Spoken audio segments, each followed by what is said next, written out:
Continuando a leitura do Srimad Bhagavatam, canto 5, capítulo 7, verso número 17.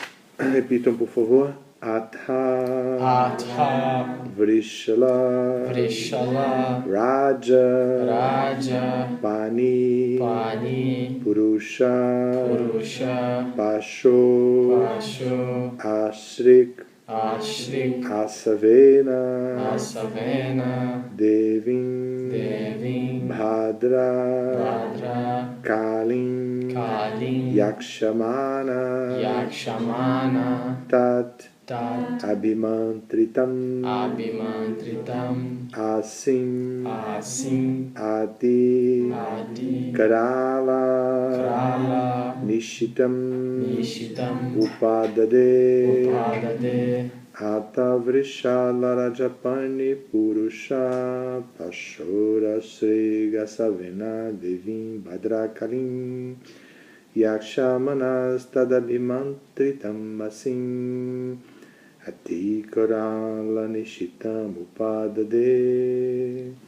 Atha, depois disso, Vrishala Rajapani, o dito sacerdote do líder dos salteadores, um dos ladrões, Purusha Pasho, do homem animalesco a ser sacrificado, Bharata Maharaj, Ashrikasavena, com o licor de sangue, Devim, a deidade, Bhadrakalim, a deusa Kali, Yakshamana, desejando oferecer Tadabhimantritam, consagrada pelo mantra de Bhadrakali.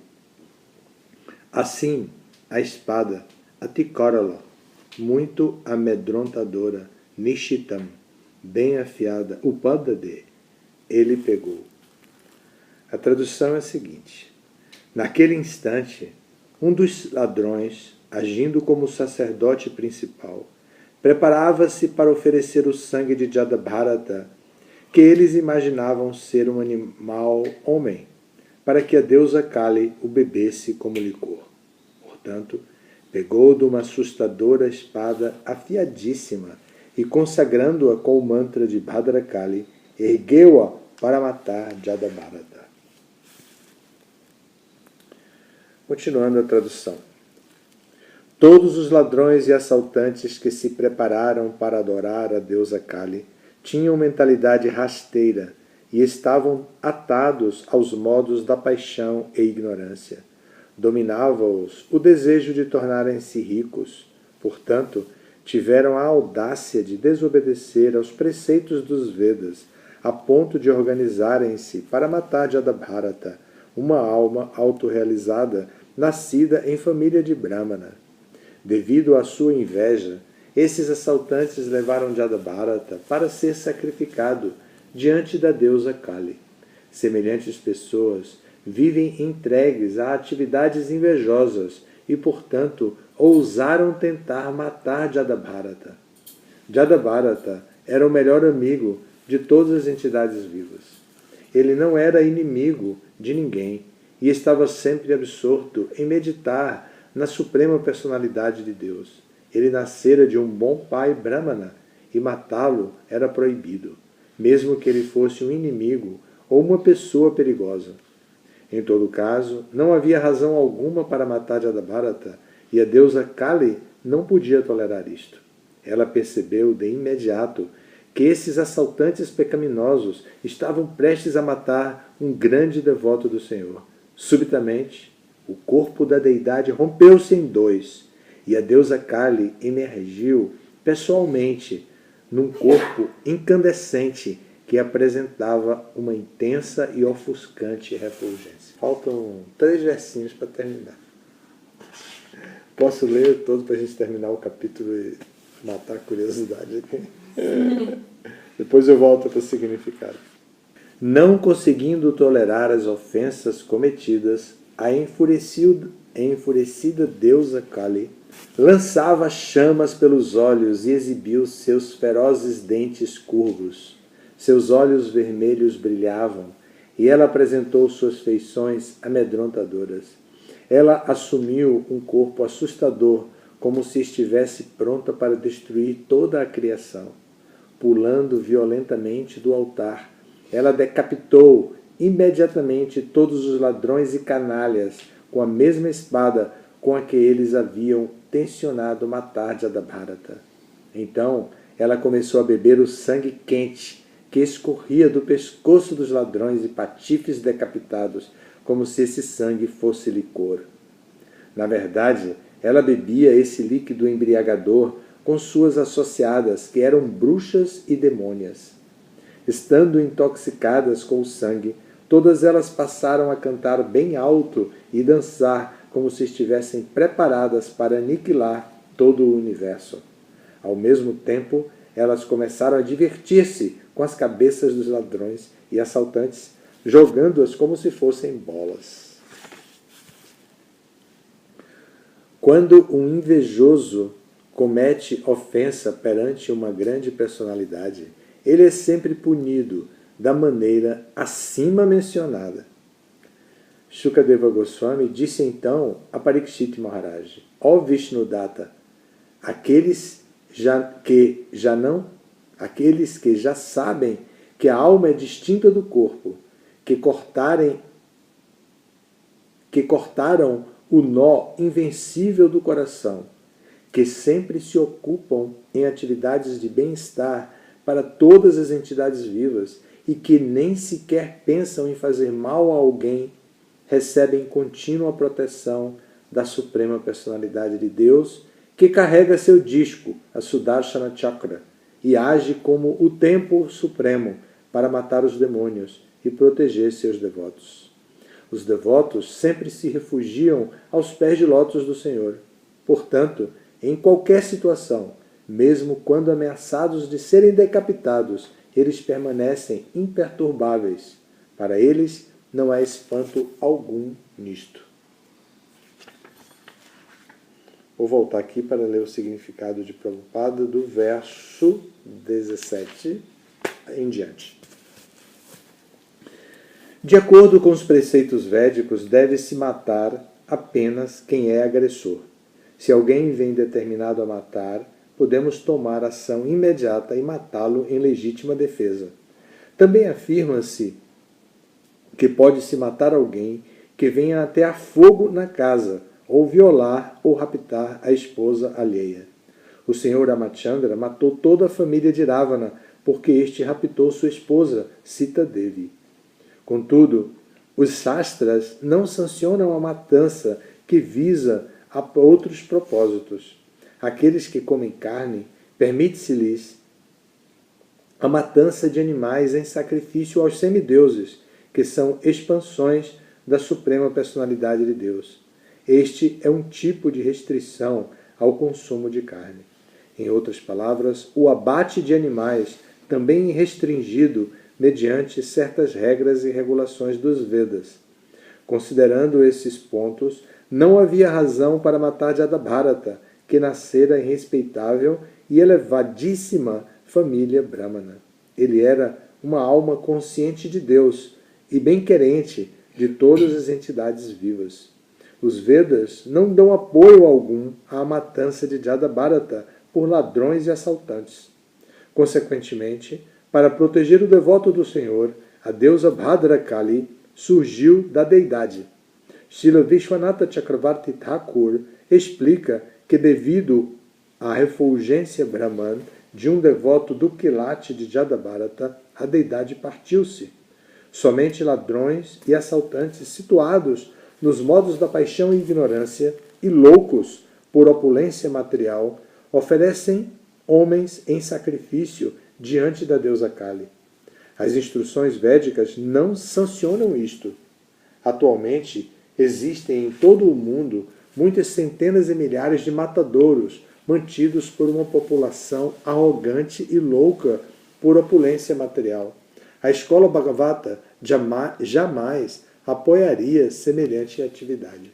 Fica bem claro, neste verso, que os devotos da deusa Kali não são nem um pouquinho favorecidos por ela. Cabe-lhe punir e matar os demônios. A deusa Kali, Durga, ocupa-se em decapitar demônios, salteadores e muitos outros elementos nocivos à sociedade.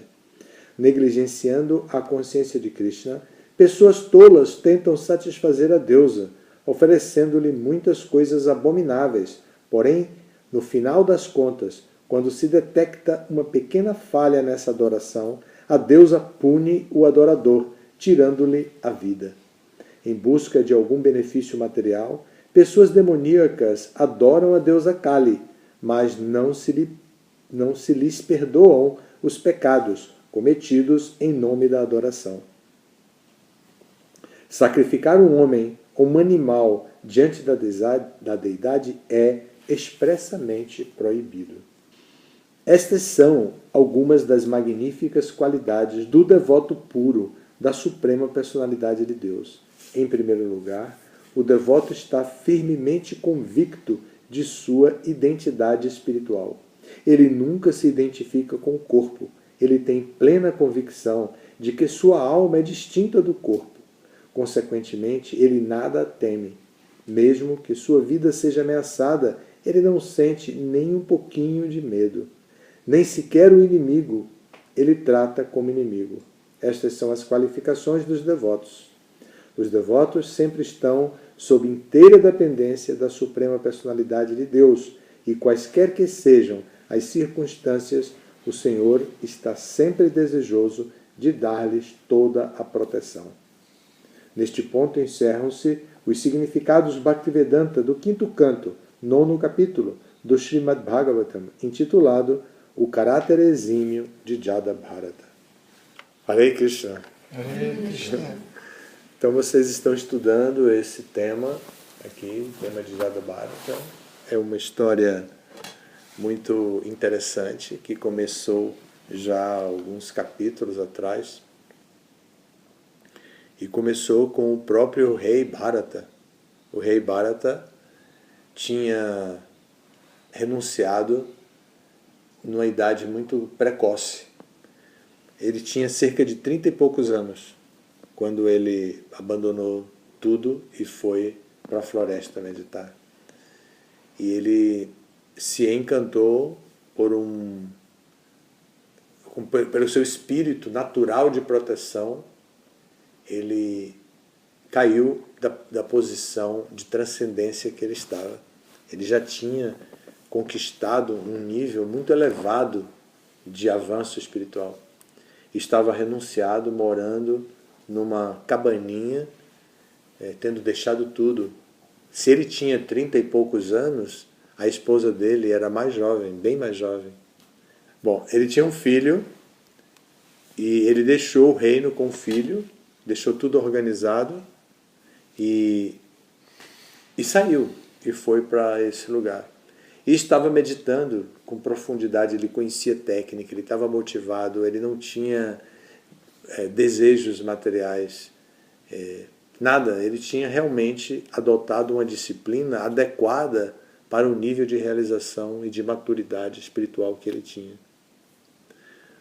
Então, num determinado momento, ele viu uma corça, que é a fêmea do cervo, do veado, prenha.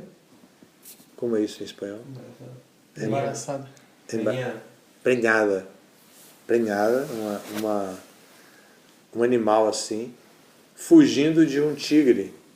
E ele viu a distância, ele estava no alto, ele viu a distância, isso tinha um rio e ela foi pular. E ao tentar pular, ela pariu o filhote, nasceu na água. E ele entendeu, vai morrer o filhote na água. Mas ela morreu. Foi uma coisa assim, muito violenta, e ela morreu. Então ele desceu o morro correndo assim, instintivamente. Desceu o morro correndo, vai lá e salva o bebê. E cuida do bebê, do filhotinho. E o filhotinho cresce pensando que ele é a mãe. E assim vai crescendo e tudo. E ele desenvolve um apego porque tinha que dar calor para o filhotinho. Tinha que colocar o filhote aqui para poder o bichinho ficar quentinho. Tinha que dar comida na boca e tudo, fazer carinho. E ele cuidou daquilo com muito cuidado. No final das contas, ele desenvolveu apego por esse animal. que ele já não tinha apego nem pela esposa, nem pelos filhos, nem pelo reino, nem pela opulência material, tudo muito desenvolvido. E ele não tinha apego por isso, mas ele vai desenvolver apego por causa da sua natureza, ele vai desenvolver apego por um filhotinho de animal. Aí ele fica preso a isso e um dia o filhotinho encontra um grupo de outros jovens viadinhos e resolve ir com ele, sai da área dele e vai embora, se junta com os seus iguais e vai embora. E ele sai à procura, vocês já leram isso tudo, sai à procura do viadinho, cai num barranco e morre. Quando ele morre, ele nasce com o corpo de veado. E depois de nascer com o corpo de veado, mas ele nasce com a consciência, porque ele já tinha desenvolvido uma consciência muito elevada, ele nasce consciente e ele se torna um veadinho diferente. E logo morre, porque no mundo cruel, no mundo selvagem, um animal sem violência, um animal triste, um animal assim, não resiste. É vulnerável aos predadores. E os predadores mataram ele morreu. E ele nasce como Jadabharata. Aí nasce como Jadabharata, né? Então ele nasce como Jadabharata e outra vez ele nasce consciente de tudo que tinha acontecido com ele. Então, como ele nasce consciente, ele toma atitude de não interagir com a sociedade. A inação que a gente estuda no Bhagavad Gita, a inação que Arjuna defendia. Arjuna, quando se confundiu com ação e inação, ele apresenta esse tema filosófico para Krishna completamente baseado nas escrituras, de que a inação não iria produzir uma reação. E que se ele sai e vai para a floresta, na floresta ele iria não iria cometer atividades pecaminosas e não iria matar os parentes nem nada, e com isso ele estaria livre da reação. E Krishna explica ação na inação e inação na ação. E ele fica chocado com aquele conhecimento. E, da mesma forma, Jadabharata faz a mesma coisa. Jadabharata decide não agir. E ele se torna o filho de um Brahmana, nasce com um corpo mais forte, como se fosse um Kshatriya, mas ao mesmo tempo na família de Brahmana. Então ele era diferente, ele era um jovem, um garoto, e aí já estava grandão, alto, forte, desenvolvido, mas retardado. Era o que todo mundo pensava, que ele era retardado. E todo mundo ficava, os irmãos não davam nenhuma importância a ele e tudo. Então com isso é o que vai acontecer no próximo capítulo. Com isso, ele é negligenciado, depois o pai morre, ele fica aos cuidados do irmão, e aí depois os irmãos vendem ele como escravo para o rei. E o rei, como é esse negócio do filme? Spoiler, não é? Spoiler. Spoiler. Eu estou aqui dando o que vai acontecer no próximo capítulo. Estou envenenando o filme. Então, ele se torna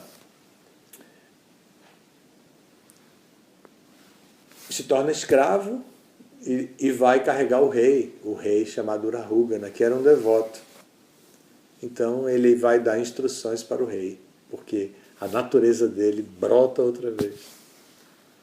Então só que agora brota por insubmissão à injustiça de um rei autoritário. Então ele se revolta com esse problema do rei, mas ele vai pregar a filosofia. Ele não vai pregar uma filosofia de democracia popular, uma coisa assim. Ele vai pregar a filosofia da consciência de Krishna, da ação e da inação. Então ele diz: o que você está pensando? Você agora está como rei, mas no futuro você poderá estar como um escravo. e eu estou como escravo, e poderei estar como rei. Imagine, ele estava como um rei, virou um veado. Depois de veado, ele virou um escravo. Quer dizer, ele, mais do que ninguém, poderia dizer isso. Né? Então ele diz para o rei da Rúgana isso. E o rei da Rúgana diz, que esse escravo está falando? Parem imediatamente esse palanquim, baixem. Aí ele baixa e ele diz, quem é você? De onde você adquiriu esse conhecimento? Esse conhecimento não é acessível para pessoas da sua casta. Um escravo. Como você tem esse conhecimento? E na conversa ele compreende que o Jadabharata é uma pessoa inteiramente iluminada. E o rei se ilumina com ele. Então essa história é uma história muito instrutiva para todos nós. Principalmente da instabilidade que existe no mundo material. Nós estamos sempre procurando estabilidade. Nossos países, né? Até a Itália, né? Eu não sei a Letônia, que temos também um membro aqui na nossa comunidade internacional. Temos um membro da Letônia, mas eu não sei lá como é a economia, não conheço. Purushottam Maharaj está lá, deve estar sabendo tudo isso. Quando voltar, eu vou perguntar a ele. Mas a Argentina, a Itália, o Brasil, acabo de vir do México, são países que ainda lutam com problemas sociais muito graves e com a instabilidade econômica, sempre buscando a estabilidade econômica. E Jadabharata apresenta uma teoria de que não existe essa estabilidade material. A pessoa só vai poder realmente encontrar essa estabilidade se ela buscar a estabilidade interior, a estabilidade espiritual. Nistha, aí sim. Mas enquanto ela estiver focada, olhando para fora de si, procurando estabilizar, ela não vai conseguir. Porque não é... Imagine, essa deusa Kali que foi descrita aqui, que faz toda essa barbaridade, imagine, né? Corta a cabeça dos seus seguidores. Imagine, sabe quem é ela? É Maya. Imagine, ela é Maya. Aqui é a deidade de Maya. Durga. Essa é a pessoa, a deidade a quem nós estamos rendidos. Que nós aceitamos, toda essa relação que nós queremos com o mundo material, com a satisfação dos sentidos, com a estabilidade material, com a felicidade material, é dirigida por essa personalidade. Escreveu, não leu, corta a cabeça. Imagine. Imagine que tipo de deidade estamos adorando. É muito interessante observar isso, né? Então, essa deusa Kali é Bhadra, é Maya. Maya na forma de aceitar sangue mesmo, né? E ela aceita o nosso sangue de diversas formas no mundo material. O sangue do nosso trabalho, a gente se orgulha tanto. Aqui tem muito sangue, eu conquistei, não foi roubando não. Eu conquistei trabalhando duro, dizem as pessoas honestas, né? Eu conquistei a riqueza da nossa família, os pais dizem para os filhos, a riqueza da nossa família foi conquistada com muito sangue, muito dinheiro, muito trabalho. Eles têm esse orgulho e é verdade, mas oferecido a quem? A Kali. No gozo dos sentidos, né, o sangue que vai na forma do sêmen masculino, na ejaculação masculina, ali são vários, na bioquímica da ejaculação no homem, vai uma quantidade de sangue impressionante para poder produzir aquilo que é produção instantânea, tem que ser instantânea, não pode ser produção... Não é acumulado, não tem um reservatório que fica acumulado. É na hora, o coração tem que trabalhar. E a gente pensa que é amor, que está batendo, o coração está batendo de emoção. Não, é o sangue trabalhando para produzir sangue para poder botar aquilo tudo para fora. Isso é a ilusão material, Maya. Então é essa mesma deusa que está aqui conduzindo a natureza material. Então essa estabilidade que nós buscamos não existe definitivamente externamente, mas é preciso que essa estabilidade esteja interna, como estava em Jadabharata, na forma do Brahman. A potência de Brahman, de Jadabharata, fez com que a deidade se partisse, deixasse aquela forma externa, própria para receber a adoração, e de dentro dela saísse a deidade, a própria deidade, cortando a cabeça com suas amigas, né? Jogando voleibol. Né? Jogando voleibol com as cabeças. Você já jogou voleibol? Uhum. Mas nunca com cabeça, né? Até agora. O humor argentino, né? Típico. Parabéns. Até agora não, né? Muito bom. Pois é. Então é assim, né? Então as servas de Maya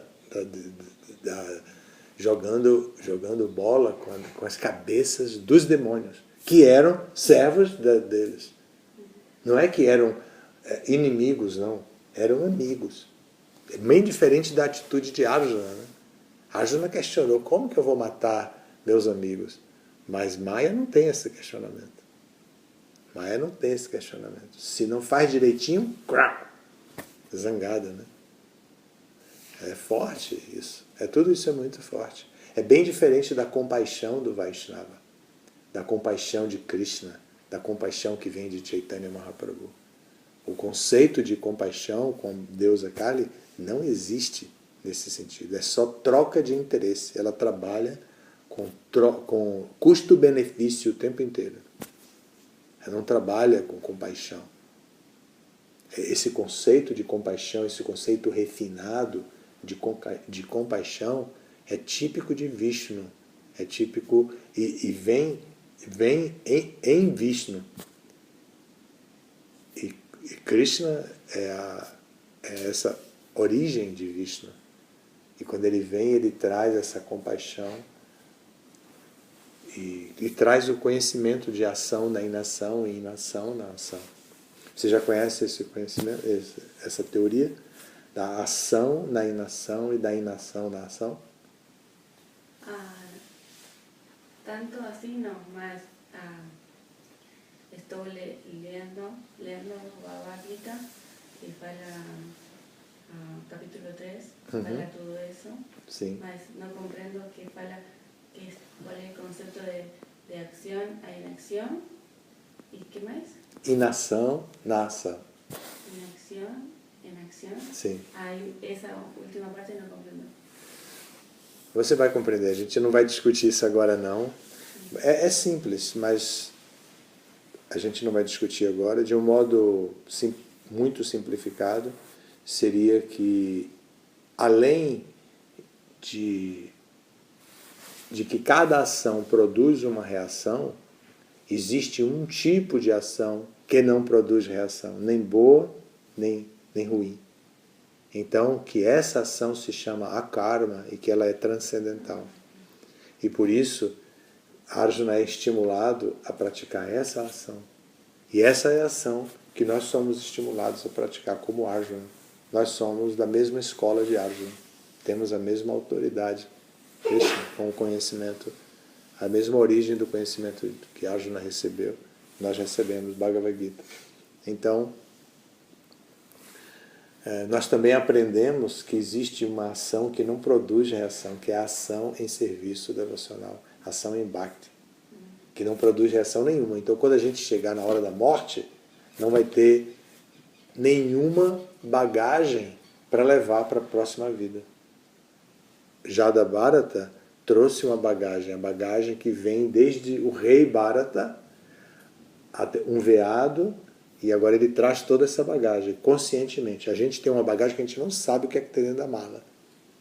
Né? A gente não sabe o que tem dentro da mala, dentro da nossa bagagem. Mas a gente chega na hora da morte com aquela bagagem. Só que um Vaishnava que praticou o serviço devocional, ele chega na hora da morte com uma mochila muito pequena.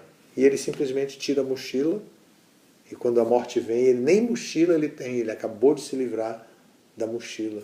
A última coisa, o tila, né? Então, ele se livra da mochila, e agora, para onde eu vou? Não tem lugar nesse mundo para eu ir. Eu não ganhei nenhum bilhete, não tenho um bilhete de passagem. E agora? Enquanto ele medita assim, ele é transferido para o mundo espiritual. Porque não tem para onde ir mais nesse mundo. Porque não tem bagagem. Não pode viajar sem bagagem. Só pode viajar com uma bagagem. E o Jadabharata tinha a bagagem dele e chegou até esse ponto. Então, depois esse tema, ação na inação e inação na ação, pode ser bem discutido para a gente saber, porque é a responsabilidade do indivíduo definir o que é ação na inação e inação na ação na sua própria vida. Ele é que tem que definir, o homem, a mulher, a pessoa tem que definir como vai viver nesse sentido. Então o tema aqui é assim, eu tive que fazer essa revisão para eu mesmo ir lembrando, me rememorando, porque tem muito tempo que eu não leio sobre isso. Tá? Então agora eu tive que rememorar aqui agora. Obrigado pela atenção, não tem pergunta não, né? También depende de los deberes prescritos, Sim. ¿no? De los deberes que cada uno tem na sociedade, ¿verdad? Eso? Sim, sim. Depende disso. Está relacionado com isso. Porque os deveres prescritos estão relacionados com o nosso corpo. E o nosso corpo é a grande bagagem que nós trazemos de todas as vidas.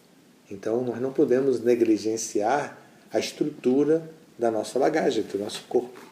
A alma espiritual condicionada precisa de um corpo. Se ela não tiver um corpo, ela vai ficar na sua plataforma sutil como um fantasma. Então ela precisa de um corpo. Então nós olhamos o nosso corpo e dizemos, bom, o corpo que eu tenho é esse. E eu preciso trabalhar com esse corpo. Então aí vem os deveres prescritos para esse corpo. Dever de Brahmana, como era o caso do Jadabharata, dever de Kshatriya, dever de Vaishya, dever de Shudra, dever de Grihastha, dever de Brahmachari. Agora vocês estão todos pesquisando e se relacionando com os deveres de Grihastha. Vocês formaram uma comunidade muito interessante.